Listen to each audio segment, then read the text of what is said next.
You've won 2 national championships. You've won 8 conference titles. I don't call this losing. What efforts are you and your staff making as far as recruiting is concerned? We got the inside track on some great ball players this year. You get those guys, you are in the Final Four next year. Right. Let's get these guys. He's never been coached. He's totally raw. Neon, please try not to step on the children. Okay, all right. If I couldn't play basketball, would you be trying to get me in college? No. At least you're honest. Before NIL deals, the transfer portal, and billion-dollar TV contracts transformed college basketball, Blue Chips dared to ask a question that still echoes today. What does winning really cost? Released in 1994, the film pulls back the curtain on the pressures of recruiting, the influence of boosters, and the moral compromises that can accompany the pursuit of championships. In this episode, we will revisit this basketball classic, explore how its message has aged in today's game, and decide whether Blue Chips was simply ahead of its time or more relevant now than ever. The panel with me is Ben Franczuszki. What's up, Ben? Hey, guys. How's it going? Excited about this one. We got Warren Shaw in the building. What up, y'all? Can't wait to lock this one in. It's gonna be wild. Ed Reggie, what's good, man? Man, glad to be here. All I can say is ball is life. Ball is life. Ball is life. Especially if you're a Philadelphia 76ers fan. I had to give a shout out. Yep. LeBron, thank you, basketball gods. No words. Interestingly enough, of all the pundits who are, giving their opinion on his decision to go to Philadelphia, one of them is a star in this movie. So we're going to get right to this movie that stars a lot of NBA players, some stars like Shaq, as I was alluding to, and Penny Hardaway. But I want to go back to when we first saw this film, and I'm going to go to Reggie first. Give us your first-time experience watching Blue Chips and tell us what your initial thoughts were. I have never, ever been a Bobby Knight fan. And when I saw this film, I immediately thought of Bobby Knight. I thought that this is how Bobby acts, this is how Bobby is. And if you ask me about anything Indiana, I don't like it. I'm talking about Purdue, Indiana State, Notre Dame. I don't want to hear nothing. And so the first thing was I thought that Nolte made me feel like he was at least channeling that whole Bobby Knight piece. Yeah. And so that's what I felt first for watching it. And so because I don't love Bobby Knight, I just didn't like his coaching style and the way in which I felt that he treated his players. It was interesting watching this film from that perspective, being like, yeah, that's Bobby. They're actually showing how Bobby acts. And then you see him actually in the film, and it's kind of funny in a way that was my initial reaction, was that this was a little bit about a Bobby Knight type character. Mm-hmm. And it was interesting from that perspective. Ben, tell us about your first experience with this film. Believe it or not, I've only seen this film in bits and pieces. So I had older brothers. They were really into it.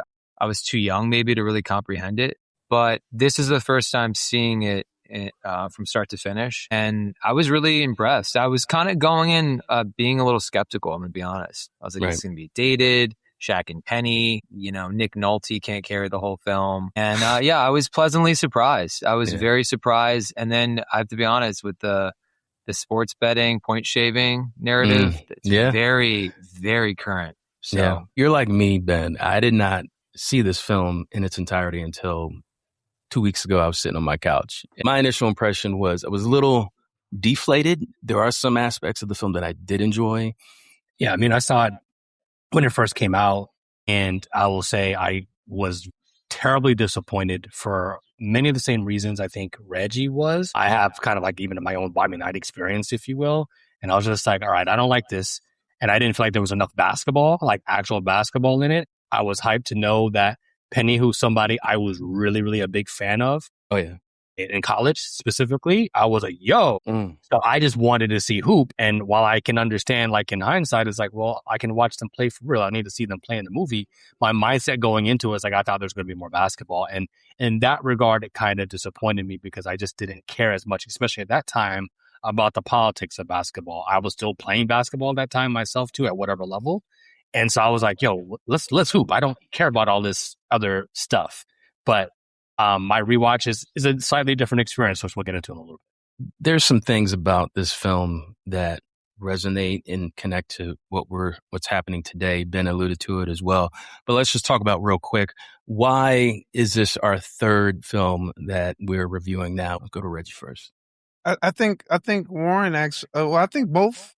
Everybody basically talks about how on this panel really put out there that the issues that this film talks about are still relevant today, and even more so, with NIL and still there's still some under the table money. People know that there's still some things happening, and then the whole thing about how do you take care of families and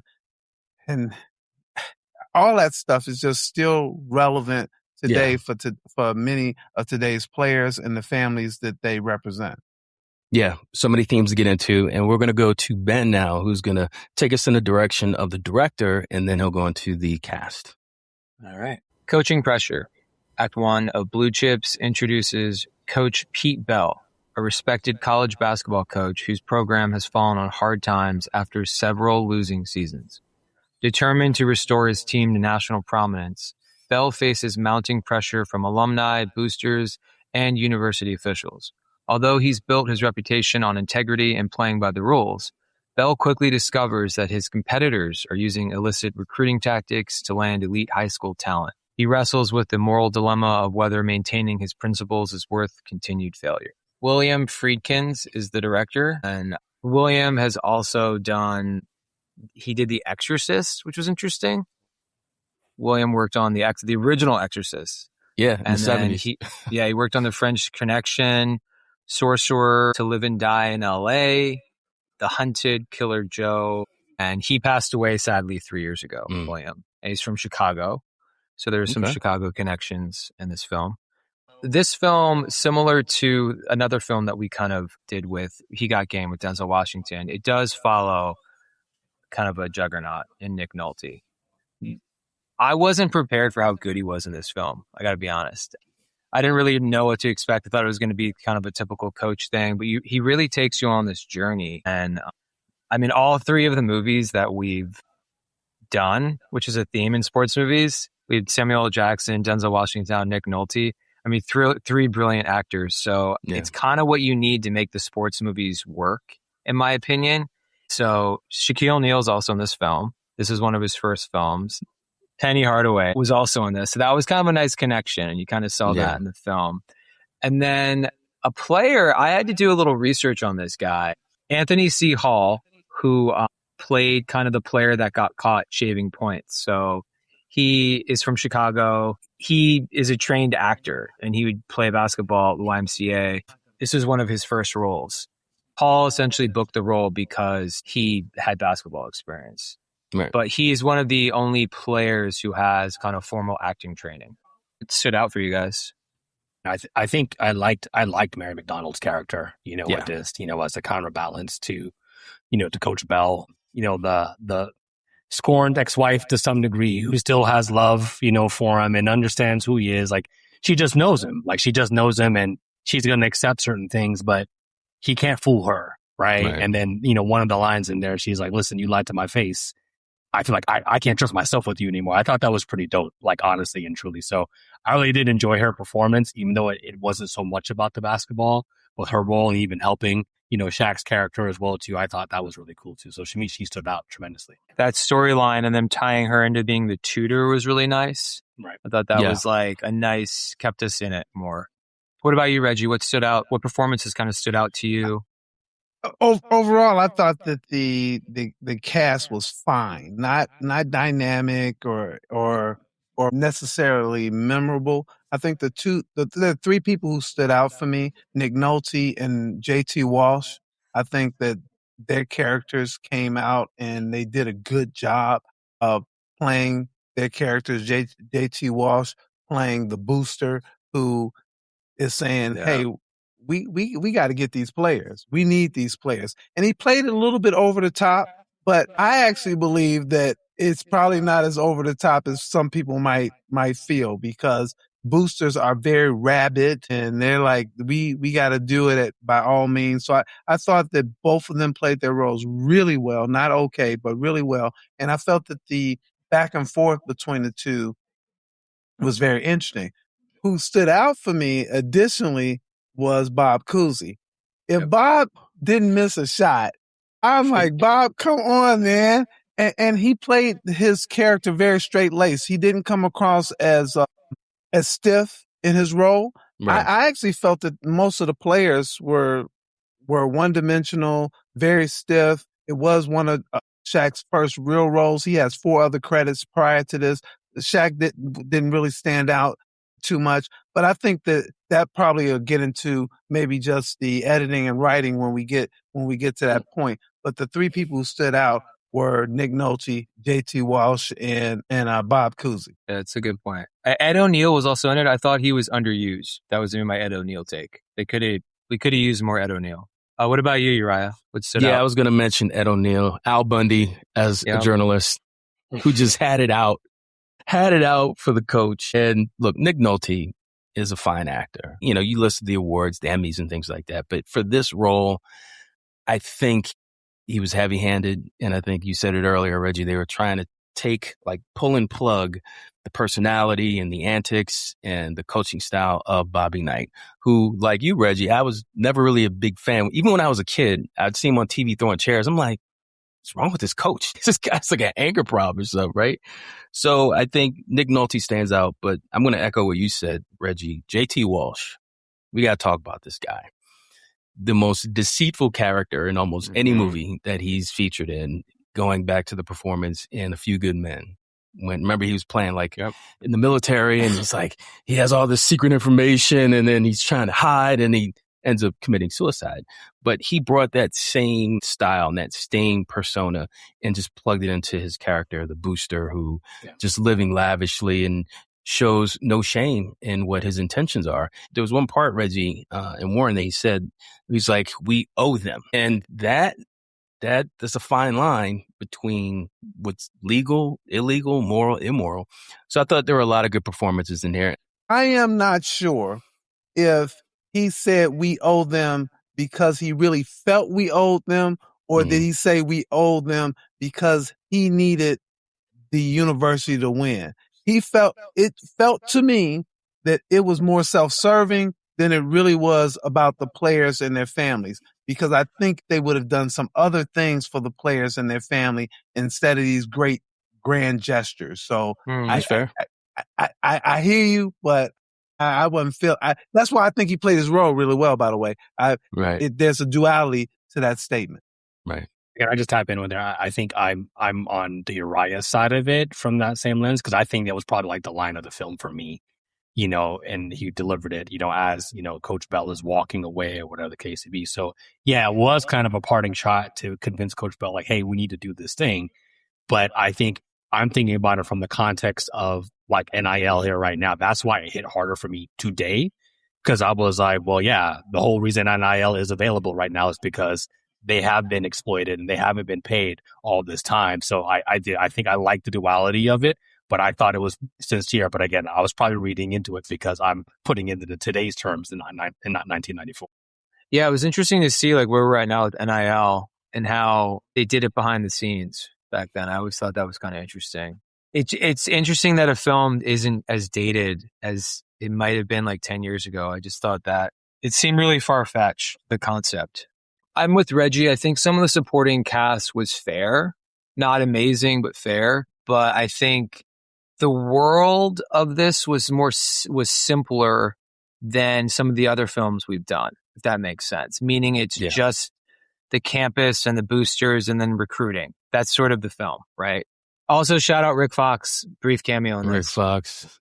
Like the other films, we were able to learn in Coach Carter, okay, this was the home life of Coach Carter, but then this was the home life of some of the other players. And then obviously Denzel Washington, you saw what his struggles were being incarcerated. You saw Jesus Shuttlesworth being pulled in multiple directions. This movie was all about Nick Nolte. And as much as I like Nick Nolte, especially in Cape Fear, he was phenomenal in Cape Fear. But for me, I just wanted to know a little bit more about, what was Neon's life like at home in New Orleans, and obviously Butch. I forget where was Penny from in the movie. You guys remember? Chicago. Yeah. All right. So that wraps up the segment on the actors and direction. Now we're going to swing over to Warren. Act 2, vulnerability and corruption. Act 2 of Blue Chips follows Coach Pete Bell as he reluctantly abandons his long-held principles in pursuit of victory. With the encouragement of influential boosters, the program secures commitments from 3 elite recruits by offering improper financial incentives and other illegal benefits. As the talented newcomers transform the team into a national contender, Bell enjoys renewed success on the court, but becomes increasingly burdened by the guilt over the compromises he's made. At the same time, the film explores the pressures facing these players and their families, revealing how poverty, expectations, and the promise of a better future make them vulnerable to the corrupt recruiting system. I love that narrative, and I love the notion of the conflict, that somebody who is trying to be and have a certain level of integrity faces when they cheat. I'll make a personal statement, if you will, like I'm not a cheater. Anytime I've done anything even slightly underhanded or slightly against my character, like I paid for it. It's like, I can't. Like I watch other people like they can get away with that. I'm meant to run the straight and narrow. Like I need to beat this way. And so it was really interesting to kind of really watch him deal with that struggle. And as I alluded to in the first segment, his wife basically catches him in a lie, and it just eats him. It eats him alive. I want to go back though, because parts of my segment here is to kind of talk about, the realistic aspect of the basketball. And I'll say Nolte, his performance is uneven for me because there's times where I think he was brilliant, and I think there was times it was over the top. And because he was trying to emulate, Bobby Knight, as we alluded to. But some of the things he did when he was trying to actually coach the players, hey, put your foot here, pivot this way, seal, et cetera, et cetera. I remember my coach doing exactly that. Yeah, Coming that to was me, good. Yeah. Hey, Shaw, you know what I mean? And he'd get into you and physically move your body and then try to explain some of those mechanics. We don't often see that in basketball films. You'll get like, hey, do the thing, but not the coach going in there and showing exactly kind of like what it is. So that to me was really good. And from the basketball lens, and I want to kind of kick it to you, like, I'll kick to you, Uriah, was there enough basketball? Because as I was saying in the beginning, I was like, I wanted to see more, but the choreography was pretty flawless because these all guys can really play basketball. You know what I mean? When I'm watching the Indiana team with Bobby Hurley, I was like, well, he's a Duke guy, but that's fine. But they're calling people by their real name, Calbert Chaney and the whole nine. I was like, yo, like, they were hooping. We were talking about Coach Carter a minute ago. I was waiting for Nick Nolte to be like, Charlene, like calling plays. Look, I think the cast was really good in terms of basketball, just nailing that authenticity. It was weird seeing Bobby Hurley wearing red and white. I don't know how you guys felt about that. However, Calbert Chaney, he was a dog when he was in Indiana. Penny and Shaq, there's so much to unpack with that, maybe a little bit later in terms of the influence that film had on them becoming teammates later on. But as far as the realism, I do recall that the director, Friedkin, actually let the players play and just said, pretend like the cameras aren't there. And that's why it seemed so competitive. And then they chopped it up and edited it to fit whatever the game was going to be the outcome. But I thought it was very realistic basketball. There was maybe 1 or 2 turnovers that were like, okay, all right, that doesn't look authentic. But overall, I like the authenticity of the I think that the basketball was realistic. However, I mean, one of the questions that we talk about is the cinematography. And I think when you look at the way it was shot as well as the way it was edited, that it actually felt like white noise for me. It felt like that it was more the B-roll that you put out there for us to watch them play.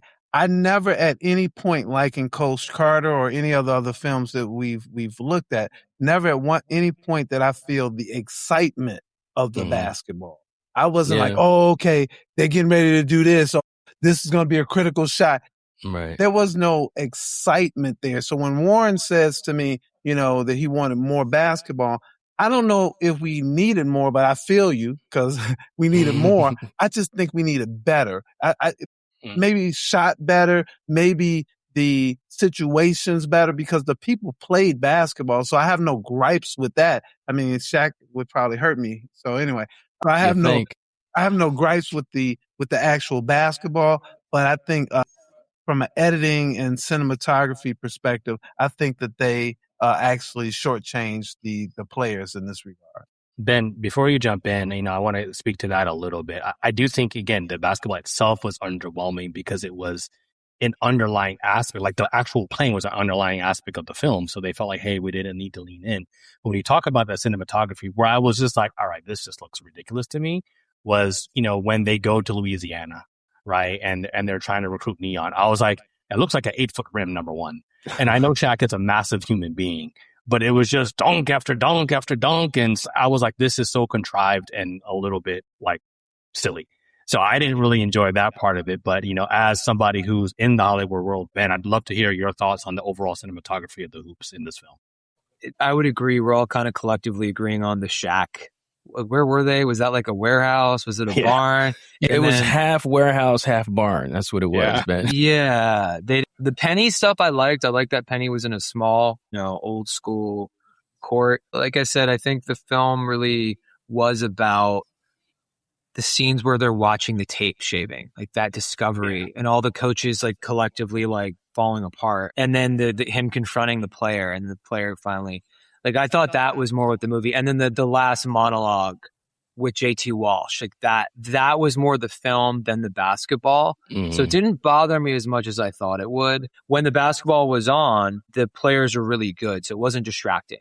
I would say there was a couple players maybe in the Penny game that were a little questionable, but that was about it. I think that's what it boils down to, right? Like it's a basketball movie that's about the business of it and from the college lens. And so we don't get the normal, like, hey, we're building towards this, right? I think because they leaned into so much of the recruitment aspect, you're like, all right, we're going to see them play a little bit more. But I think what you see maybe 4 games like total. And it's like, it's really, really fragmented. So that part of it was a little bit rough.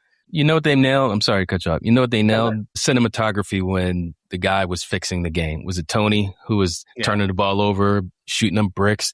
And the funniest part to me was the assistant coaches are like, have different takes. Like, look, right there, you can see. And then the guys behind him was like, no, that was a foul. It's like you see He's a good kid, man. This duality. Like, yeah. And then, when he gets in his face in the locker room or no, he goes to his dorm and he's like cussing him out. It was like, whoa, this is insane. Is this what college coaches do? No, but it goes back to the earlier notion of him because he, as a coach, no matter what you say, like he had the national champs winner, like he thought he was doing things the right way. Yeah. So cheating was happening under his nose. He didn't even know. And then he actually did cheat. And like that was just crushing, absolutely crushing to him, especially for, I assume Tony was probably a 4-year senior, et cetera, et cetera. Yeah. And those things were really, really difficult. Where I have my biggest issue with this film is, and I'm not trying to be stereotypical, so to speak, but the music just didn't seem to fit, like to be 1,000%. None of it is really memorable to me. And the overall soundtrack, I was like, you don't usually hear a lot of, rock music or whatever the case to be associated with basketball films. And again, that's not to make it, a black or white thing, so to speak. It's just, it didn't really feel right, kind of throughout the film. And, I think there's one part, I don't even think it's an actual part of the soundtrack, but the Isley brothers are sitting in the cafe when, Nick Nolte and his wife are, I was like, well, okay, I like that song, but where did it come from?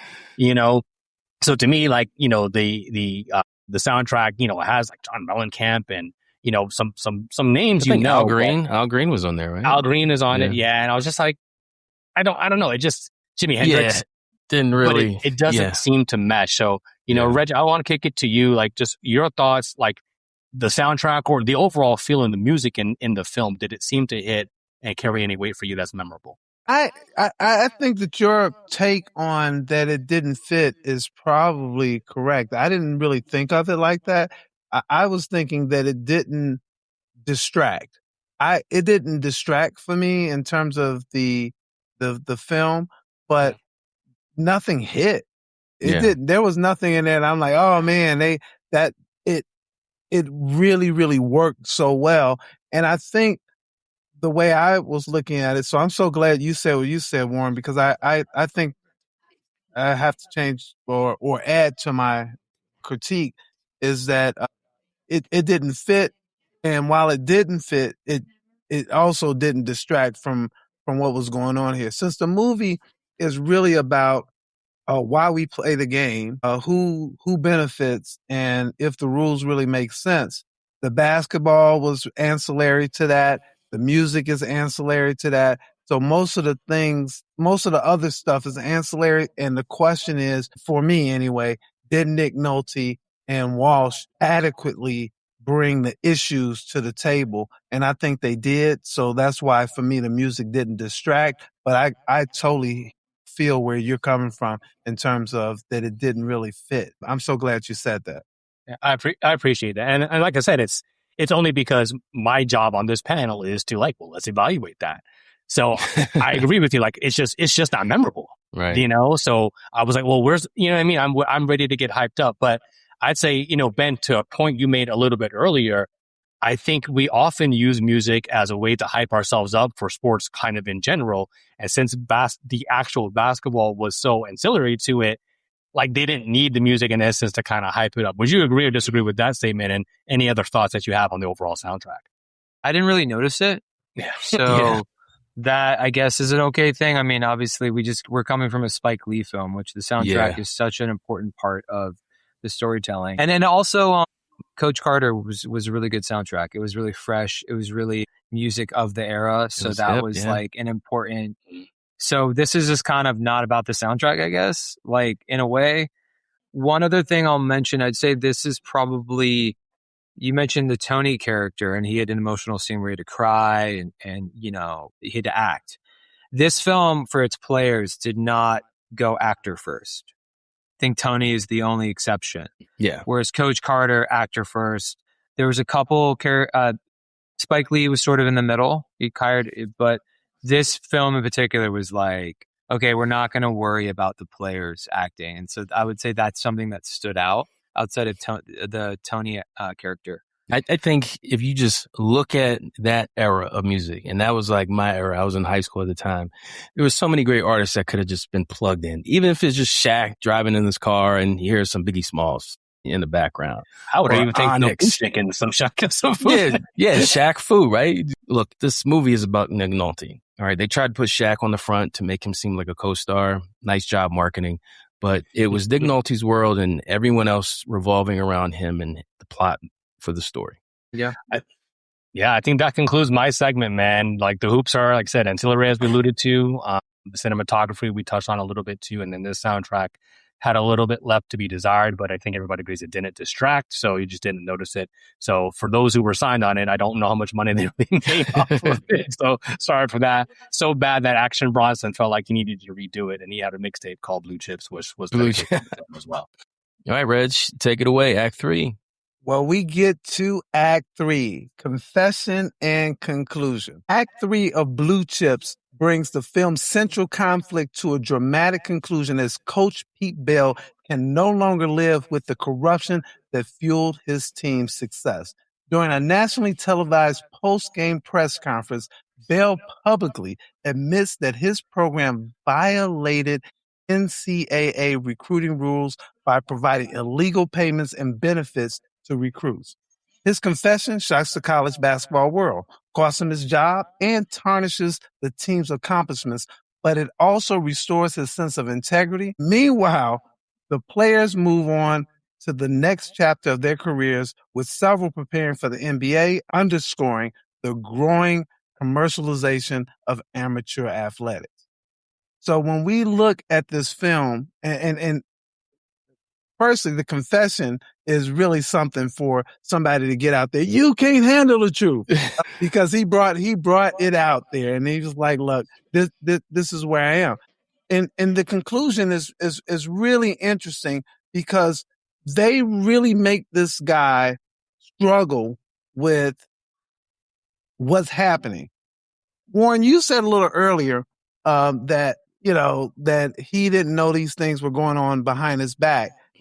I think that the movie does a good job of saying maybe he did, maybe he didn't.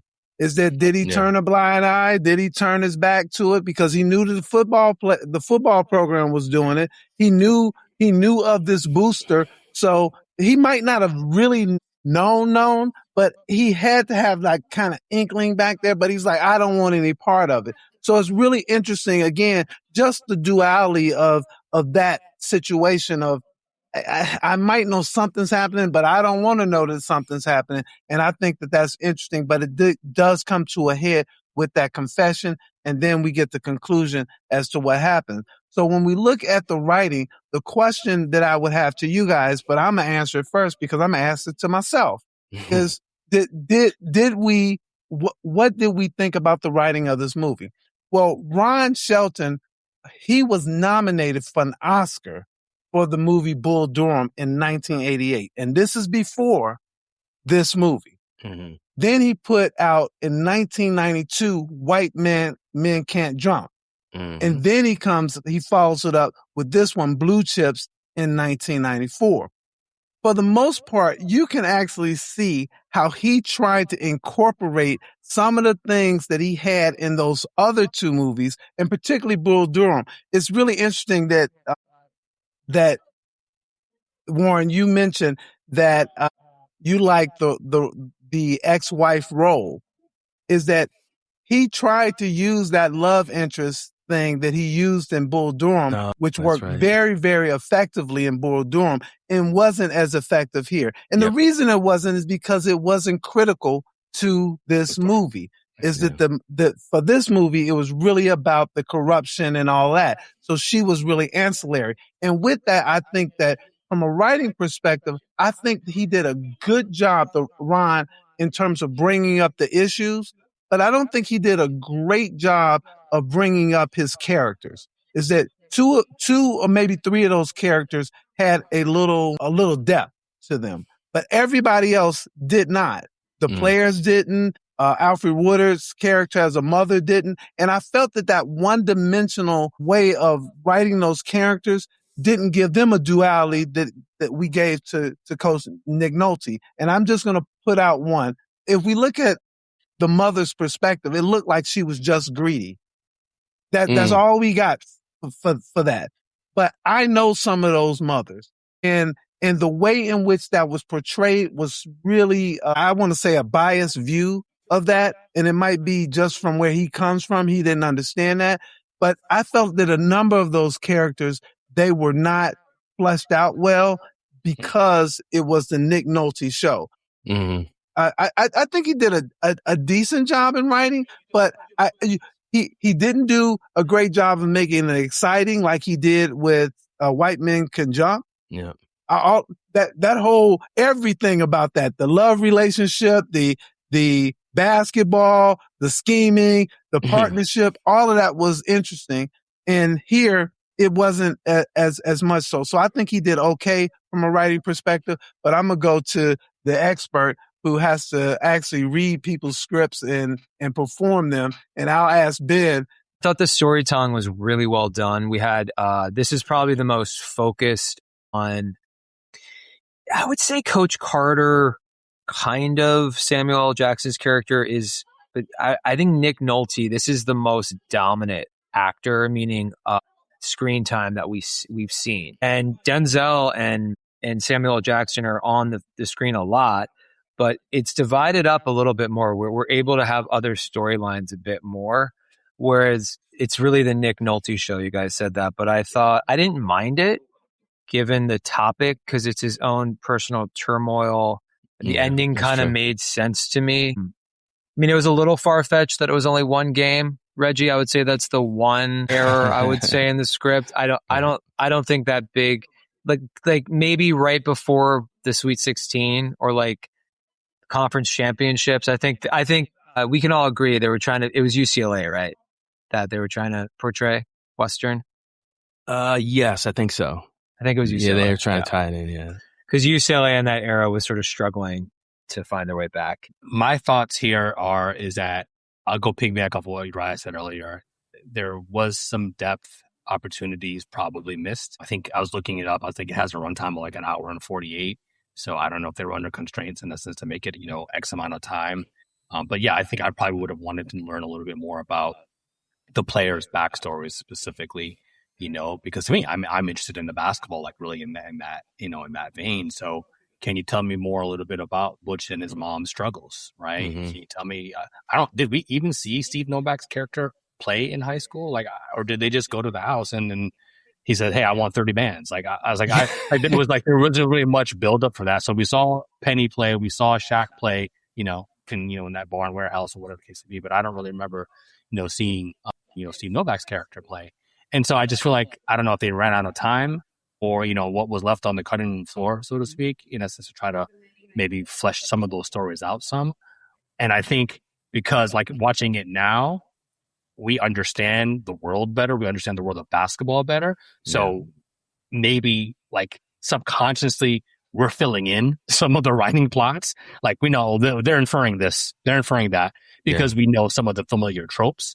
But I think on our first watch, I think you're all right where there's probably a lot of depth missing here that could have been added. But again, we don't know what was like edited out for whatever reason. I wish the writer had not had White Man Can't Jump under his belt because it's just so hard to compare such a movie that, in my opinion, with Woody Harrelson, Wesley Snipes, and that cast and the dialogue and the realism, it's a different vibe film, obviously. But if you can write that dialogue and create that narrative and give the arc, why not do the same thing for this film? Where you underutilize Alfre Woodard, who's a phenomenal actress. I feel like Shaq, especially when he stood up. Remember, he stood up and challenged his professor. But yeah, I can't go any further than the whole idea of just too much Nolte. Maybe a quarter of the film was him and his ex-wife working through their issues. Maybe it should have been less than that. I think we're circling the drain. I think it's the casting choice to only cast NBA players. I think if you only do that, and it's not like at a Space Jam level, you can't have those guys on screen. It takes you out of it. They're unfortunately, Shaq has some comedic timing in this film, but they're just not trained actors. Yeah. Especially to keep up with the nuance of this film, which is a lot of just Nick Nolte in his expression. Like the level of acting in this film is pretty high. So if you can't really keep up, it's going to show, right? Spike Lee did a good job of sort of editing. He has a different way of storytelling. And Ray Allen was, I think, a little bit better of an actor than some of the guys in this film. So there was probably more coaching done with Ray Allen, and he was a lead. But I think that was the biggest issue. I think, and maybe that's where Coach Carter was like, "Hey, listen, we're gonna like flip the script. Yeah. We're gonna hire a bunch of kids who played high school, maybe college basketball, and can act. Yeah. And I think that is sort of that to me is why they had him on screen so long. So I would say that was an error. I think I'm summing it up for me. I'm not going to say this for the entirety of the group. What I think is fundamentally missing from the film is the notion of fun. Like the movie isn't fun. Yeah. There's something about a sports movie that you want to feel excited about. So you're not really excited about the team. You're not really excited about like, not necessarily the storyline, but it's like, it doesn't give enough of that. And I think there's parts where it is well acted and well played and so forth. And I actually liked it better watching it 25 years or whatever, how many years later than the first time. But for me, that's what I think it is. Like there's an element of fun that's just not in it that makes it kind of a harder watch. Is it because I guess metaphorically, was this film preaching to us like the integrity of the game? And like maybe the fun wasn't even meant to be part of it. I was just at Summer League and you see all the UNLV posters and there's rumors of that UNLV team was a blue chip team. If we're being real, they came out of nowhere and had like the best, Jerry Tarkanian. But yeah. So that team in particular, there were rumors about it. It's interesting. And so I think that whole blue chip era from the 80s and early mid 90s sort of fell apart. And that's when you saw a lot of guys just be done with college basketball later on. You sort of, because it was kind of a toxic environment where it was just a bunch of like, JT Walsh was kind of great because that's who they're dealing with, these young men. Yeah. And it's like, why would I want to deal with those enticing guys? Yeah. We've talked about it in the other segments about what were the themes in this story. So if each one of you guys could mention a theme that you think, just one of the themes that you think is in the film, that would be great. And I guess we'll start with you, Uriah. Well, I think it's human nature and people's needs rising above, I guess, moral standards. So you look at Ricky's dad needed a tractor. It would have been great to like maybe he was losing the farm and, the tractor broke down. No, he wanted a tractor and they just would zoom in on this tractor. It's like, all right, 30 stacks. So his needs, the mom's needs, she needed a job. She needed a house. So I think the theme was to show the human side and some of the temptations that not only the players had, but the families had too, just like we did and talked about in He Got Game. Yeah, I'll go with something completely maybe different because I think, that was a great point by Uriah and kind of maybe a world where I would have leaned to. But I think it's the complicit nature of athletic sports that happens, not only from the booster side, right? But we have Kuzi, like he knows. He knows. And he's just kind of like, well, this is the way the game is played, right? And so, that's something that if you understand sports and specifically collegiate sports, like, these things are definitely happening. And Kuzi's character as the athletic director, he doesn't seem like a bad guy, but clearly he's allowing these things to happen around him. So, again, like the complexity of your moral fiber, so to speak, but again, more deeply into the athletic business side of things where this happens on a day-to-day basis. And it kind of takes the comments like it takes all types. It takes all types to make something like this kind of run in some aspect. The grass isn't always greener is a general theme, but cheating doesn't feel good. And the whole film, he's chasing winning. And then when he gets it, he doesn't like how it happened, how it transpired. He's like, this doesn't feel good. Right. And that's when he has that moment at the end. And it really was that it had been going on under his nose, point shaving a game. And he just wanted out of sort of being this essentially like pawn. You guys all mentioned really good ones. One that comes up for me is the issue of fair compensation, where that line that comes out that they deserve this, that we owe it to them. And the question is, and it has always been, and it's still happening with the current NIL, is what is actually fair to compensate these athletes and beyond basketball? Because when you get to basketball, football, and maybe volleyball, because I heard volleyball is doing pretty decent with this NIL, but when you get to some of these other sports, should they get compensation? As you guys know, I went to Princeton, and Princeton just won the lacrosse championship this year. Should they get some money? And lacrosse is big, and there's big schools that are playing it. Notre Dame, Syracuse, those schools, should they get compensation? So that whole issue about fair compensation came out front and center for me as well. So I think that's my segment. That's done. your segment. I'm done. Well, you passed the rock to me because now we're getting into some numbers. So if you're wondering, how did this film do in terms of financially? It was $35 million to make this film. The opening weekend in 1994, $10 million. Overall, $23 million worldwide. And this is in the 90s, so you got to figure that includes some of the rentals, VHS or DVD. So this was by no means or by no stretch any type of financial success or hit. So that was by the numbers. And I think when it comes to our opinions about this film, we're going to go around and we usually rate out of 4 stars. And I want to go to the real critic, Reggie Ponder. What would you give Blue Chips out of 4 stars? And I think that it brought a serviceable basketball, serviceable acting, a solid exploration of the issues, but lacked excitement and authenticity for me overall. Again, we have some standout performances, but that's it. And with that being said, I'm giving this one 2 out of 4. And my closing comment would be conceptually on the money, but cinematically close to bankrupt. I'll give it 2.5. And I think I probably would have been closer to a 1.5. But as I said in my last comments, I feel like I'm able to infer and understand the college basketball world better now as an adult than I was when I watched it the first time. So I liked it better, even though I'm saying it lacked a little bit of fun, but it still lacks something. So I can't rate it like super high and not something like, hey, when it's on TV, I'm going to stop and watch that, because I'm not. Right.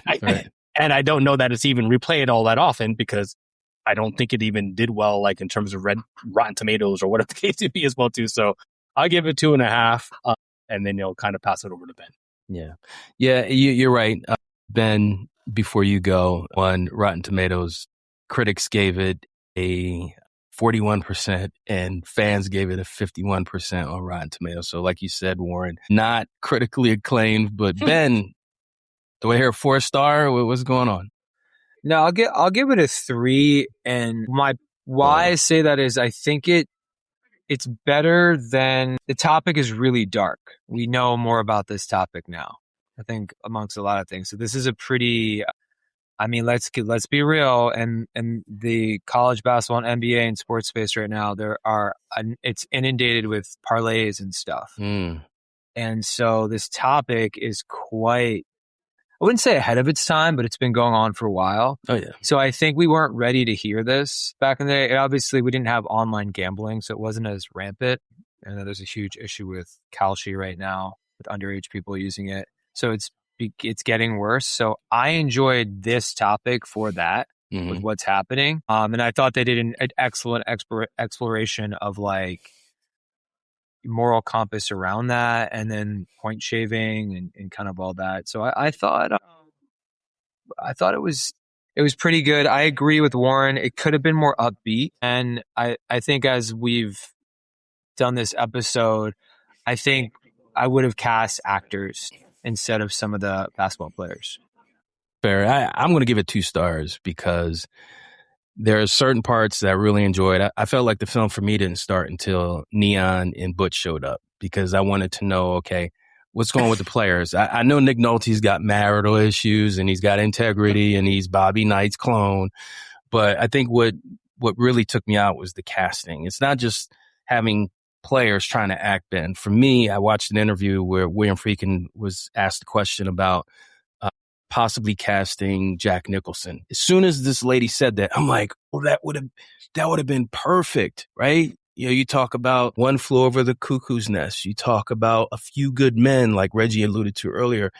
And at a time period where Jack Nicholson is a notorious basketball fan. So maybe that would have ate up a lot of the budget just to pay him. But man, could you imagine if Jack Nicholson played the coach? I don't think it would have been as over the top. It would have been a little bit more mysterious, but I felt like it was miscast. The soundtrack was non-existent. But again, if it wasn't for Shaq and Penny, I probably wouldn't have watched it. Is why I did watch it initially, and I was like, where are they? Why are they not in it anymore? So go figure. Can I ask a question before we close out? Sure. Because you guys brought up something, and I'd be very curious. Were you rooting for anybody in this movie? For me, a good movie is a movie that makes me root for someone. And I'm curious, and I'll start with you first, Ben, because you gave it the highest score. Was there somebody you were rooting for in this particular film? And then we can go to Warren and then Uriah. Yeah, I was rooting for the 3 players you recruited the most because they were in need. It felt like they painted the picture that it was like a fair setup, even though like the tractor, the mom's apart. Like it felt like a good transaction. I think probably that's in the lens of 2026 that we know like, oh yeah, that's fair. These guys are going to bring in hundreds of millions of dollars or millions of dollars into the university. So that makes sense. And they're the stars. So yeah, I was rooting for those 3 guys, I would say. Yeah. It's going to be a weird one. I think subconsciously I was rooting for Tony. Because as they were recruiting those 3 guys, I didn't know Tony was a cheater.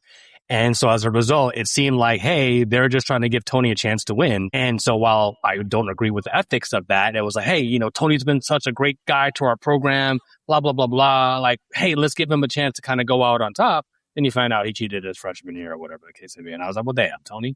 So it kind of deflated me a little bit. But I think subconsciously before that reveal, that's kind of maybe who I was rooting for subconsciously. All right, just to be different, and no one really mentioned him a lot in our discussion. Look, Al Bundy, the former Polk High School football quarterback star. 5 touchdowns. 5 touchdowns, right? I think his character, Ed O'Neill's character, who's the journalist, I feel like there's so many authors and journalists in the basketball sphere that Ben and I, and obviously Warren and Reggie, you either interviewed or you kind of know that they got the scoop and they're just waiting for that next opportunity to let fans know what's going on. Everything is not sunshine, roses, and rainbows. And I think his character was he knew, he had an instinct. And once he was proven right, it was kind of too late because the coach was like, I confess, I did wrong. And so, yeah, I'll just take a different route and say the journalist. I was rooting for him. I appreciate you guys. Thanks, fellas. Absolutely. What about you? Who are you rooting for, man? I wasn't rooting for anybody. No. There was nobody there that made me want to root for them. What I was really, I like Warren's Tony piece because I did want Tony to, but he was kind of insignificant in the whole picture for me. So I wasn't sitting up there rooting for anybody to, I don't know, for the end of the film. Right. What I will say, and because I told you in the beginning that the whole Bobby Knight thing, I definitely wasn't rooting for the coach because I don't like the way in which that coach coaches. Yeah. That's not the way to me. I would never want to play under a coach like that. So right off the bat, I'm not rooting for him. I absolutely wasn't rooting for his ex-wife because I was hoping that she was not going to be with him in any way, form, or fashion. I wasn't really rooting for the players because I wasn't invested because I don't think that the writers gave us enough of the background for those players for us to understand their real motivations and the way in which they looked at this unfair system, other than that it was just an exchange right away. So I really wasn't rooting for anybody, and I think that that's why for me that it's at 50%, which is what the fans gave it as well. So that was a long answer, but I wasn't thinking that you guys were going to ask me that. So thanks a lot. Yeah, no problem. We can't forget about you, man. So, but don't go because I'm looking at Ben, and Ben has something. What you got, Ben? I just think that I imagine you guys are too, and Uriah, like we interact with young people, and they're so inundated with sports gambling, and that might be why the film, I think, is more interesting. I think to see where it's come, like how far it's come.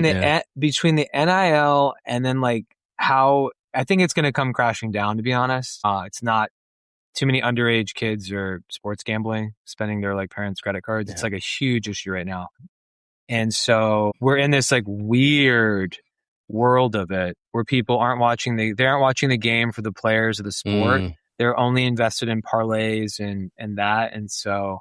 We've seen some players go down from that. So I think the topic is more interesting now. Yeah. That's why I found the film quite interesting. Yeah. So, Ben, you're talking about weird worlds when it comes to basketball. So we're taking you on this journey. We went from Coach Carter to He Got Game to now Blue Chips. And if you couldn't root for anybody in this film, like Reggie couldn't, well, the next film that we review, you're definitely going to have someone you're going to root for, because next time we do a movie review on Hoops on Film, we'll be looking at Above the Rim. So get ready, baby, because Tupac, Dwayne Martin, who could ball? Like, Dwayne Martin's a baller.